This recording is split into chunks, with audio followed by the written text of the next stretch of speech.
Εγκέφαλος Σατζέμ S2000C από Citroën Xara. Έχει κλειδώσει το immobilizer, το αυτοκίνητο δεν παίρνει μπρος. Πάμε να το επαληθεύσουμε και εδώ πέρα. Βάλουμε τάση. Εδώ πέρα μας λέει ο εγκέφαλος είναι κλειδωμένος, αυτός ο Σατζέμ S2000, και πάμε να κάνουμε τώρα διαδικασία να τον ξεκλειδώσουμε και θα έρθουμε πάλι εδώ πέρα να το επαληθεύσουμε που θα αλλάξει η κατάσταση του από EQ Locked σε EQ is not locked. Πάμε να κάνουμε διαδικασία. Εγκέφαλος Σατζέμ S2000 από Peugeot 206 Citroën Xara. Σατζέμ S2000 παύλα με το γράμμα που έχει πάντα 2α ή 2C ή 2β.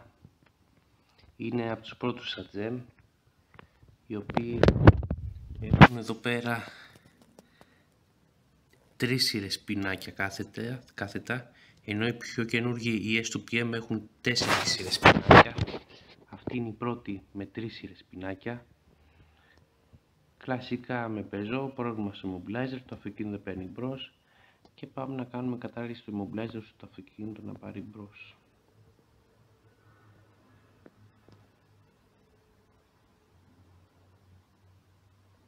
Ωραία, πάμε να το κάνουμε backup.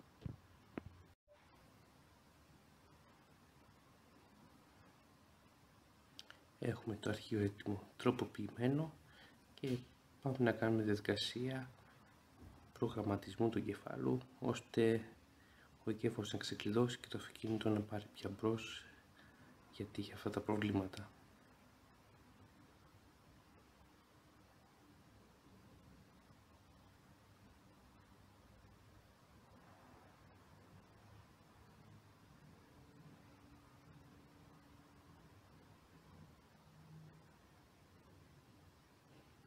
Πολύ ωραία, η διαδικασία ολοκληρώθηκε επιτυχώς. Ο εγκέφαλος είναι ξεκλειδωμένος. Πάμε να το επαληθεύσουμε και στη διάγνωση από αυτό το Citroën το Xara.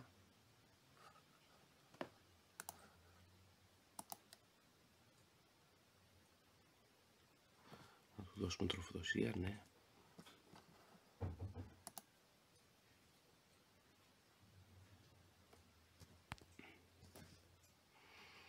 Και εδώ πέρα συνδεθήκαμε και βλέπουμε την κατάστασή του EQ is not locked,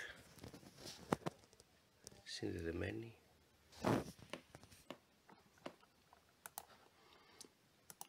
Απλά επειδή είναι στον πάγκο εδώ πέρα συνδεδεμένος και δεν είναι απόλυτη η τροφοδοσία του, γι' αυτό αρκετές φορές έχουμε με την επικοινωνία θεματάκια. EQ not locked. Ο εγκέφαλος είναι ξεκλειδωμένος, τον κουμπώνουμε πάνω στο αυτοκίνητο και παίρνει μπρος.